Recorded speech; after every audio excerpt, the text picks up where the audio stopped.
Welcome to Politicos. సాధారణంగా సముద్రంలో అనేక వేల సంఖ్యలో మత్స్యరాశి లభిస్తూ ఉంటుంది. అందులో చాలా అరుదైనవి కూడా ఉంటాయి. అలాంటి అరుదైన వివిధ రకాల జాతులకు సంబంధించిన చేపలను, మత్స్యరాశిను ఫిషరీస్ సర్వే ఆఫ్ ఇండియా సంస్థ తన కార్యాలయంలో ఒక ప్రత్యేక గదిలో ప్రదర్శనగా ఏర్పాటు చేసింది. ఇందులో డిఫరెంట్ టైప్స్ ఆఫ్ ఫిషెస్ అన్ని కూడా ఇక్కడ ఏర్పాటు చేశారు. దీనికి సంబంధించిన మరిన్ని వివరాలను బామిరెడ్డి గారు ఉన్నారు, fisheries survey of India head of the office. ఆయన అడిగి మరిన్ని వివరాలు తెలుస్తున్నాం. సార్ నమస్తే. సార్ నమస్తే. సార్, ఈ ఫిషరీస్ సర్వే ఆఫ్ ఇండియా ద్వారా అసలు ఏమేమి జరుగుతుంటాయి, అసలు ఈ ఎగ్జిబిషన్లో ఏంటి సార్ ప్రత్యేకత? భారతీయ మత్స్య పరిశోధన సంస్థ ఫిషరీస్ సర్వే ఆఫ్ ఇండియా అనేది అంటే Bombay fisheries survey of India ఆధ్వర్యంలో మేము పనిచేస్తున్నాము.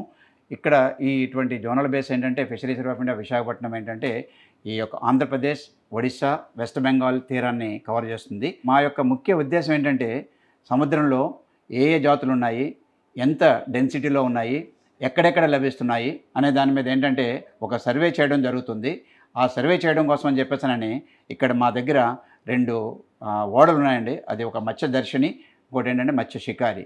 ఈ 2 ఓడలు కూడా నెలకి 20 రోజులు సముద్రంలోకి వెళ్ళి 50 వలలు అంటే ఫిజికల్గా ఏంటంటే 50 నెట్స్ వేసిన తర్వాత ఆ యొక్క ఒక్కొక్క వలలో ఏ చేపలు వస్తున్నాయి, ఏ ఏ రకమైన జాతుల చేపలు వస్తున్నాయి, ఎక్కడ మనకి అధికంగా లభిస్తున్నాయి అనే దాని మీద ఏంటంటే మేము ఒక అవగాహన అనేది సర్వే చేస్తుంటాం. అది దాంతో ఏంటంటే 20 రోజులు కూడా మా యొక్క శాస్త్రవేత్త ఎవరైతే సైంటిస్ట్ ఉన్నారో ఈ యొక్క 20 రోజులు కూడా ఒక సైంటిస్ట్ పార్టిసిపేట్ జరుగుతుంది.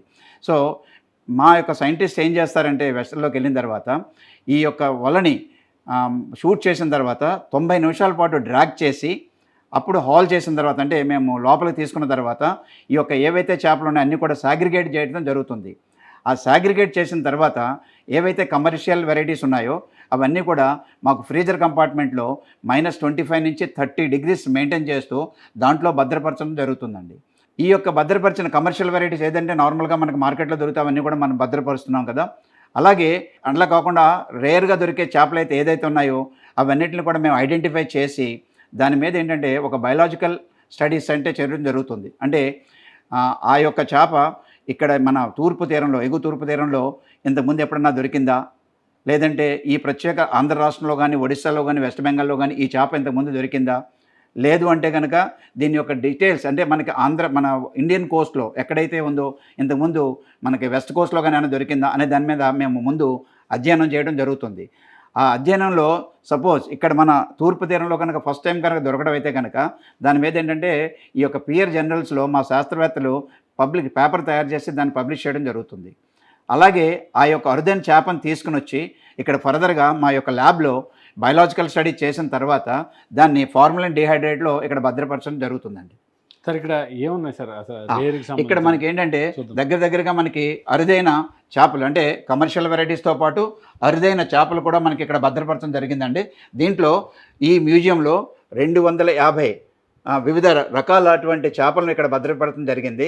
దీంట్లో ఈ యొక్క పిల్లలు ఎవరైతే సైన్స్ స్టూడెంట్స్ ఇక్కడికి మనకి విజిటింగ్ కోసం వస్తున్నారో వాళ్ళకి బాగా అంటే వాళ్ళకి అవగాహన కల్పించడం అంటే జనరల్గా మనం చెప్పామనుకోండి 1, 2, 3 వాళ్ళ మైండ్లోకి వెళ్తుంటాయి. కానీ ఇక్కడ ఈ యొక్క అరుదైన చేపలకి ఏంటంటే ఒక QR కోడ్ ఫెసిలిటీ అనే దాని గురించి ఒకటి మేము చేయడం జరిగిందండి. ఇప్పుడు ఇక్కడ చూడండి, ఇది ఒక QR కోడ్ ఉంది. దీనికి ఈ QR కోడ్ని కనుక స్కాన్ చేస్తే మనకి ఈ యొక్క చిన్న బ్రీఫ్ నోట్, దీని మీద ఏంటంటే ఒక బ్రీఫ్ నోట్ వస్తుంది.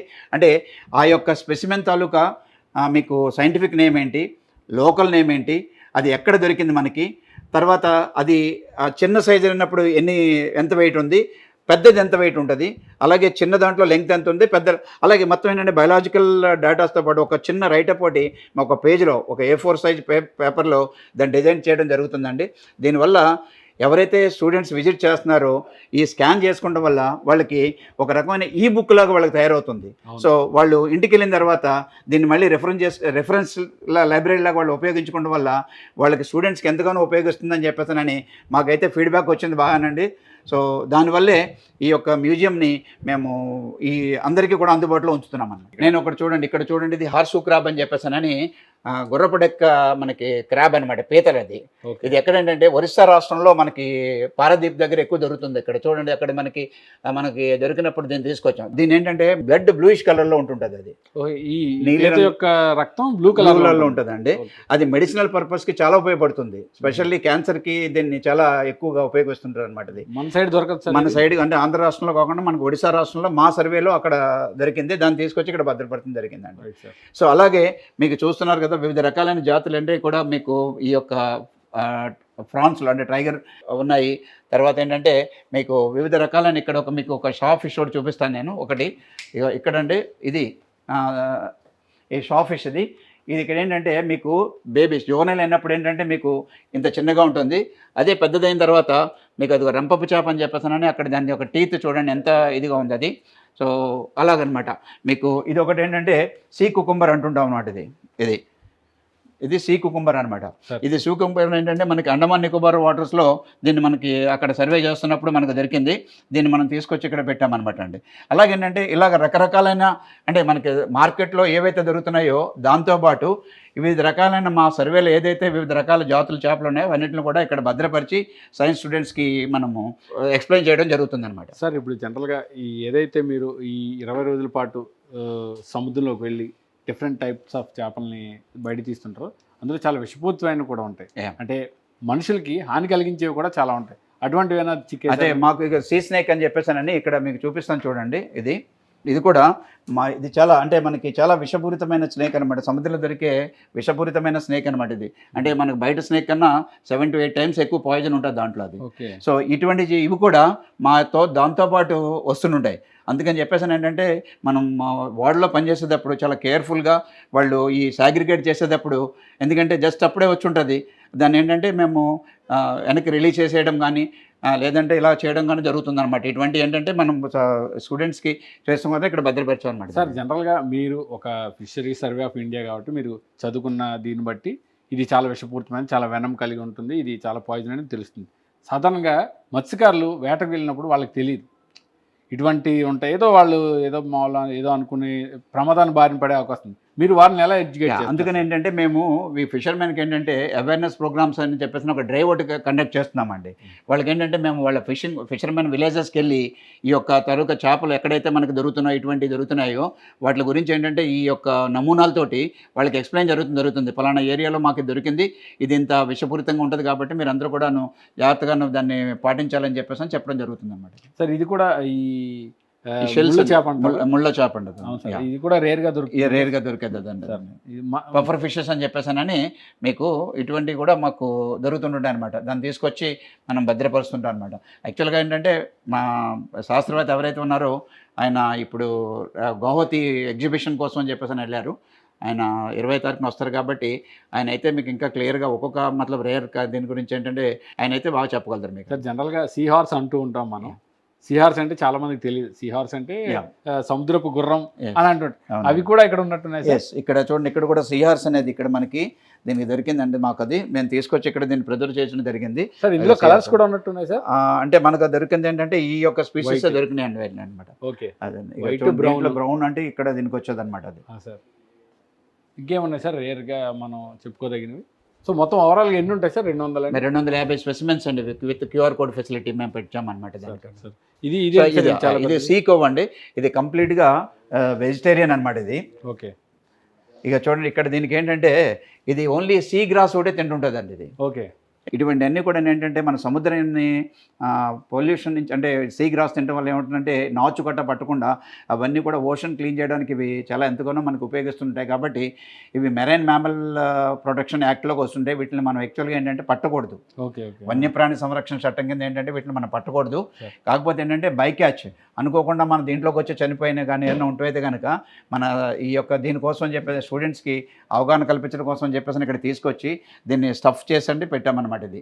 అలాగే ఇది బారకోడా అని చెప్పేసానని ఇది ఏంటంటే లెంగ్త్ మీకు ఎక్కువ పెద్దగా దొరికిన బారకోడా చేప అనమాట ఇది.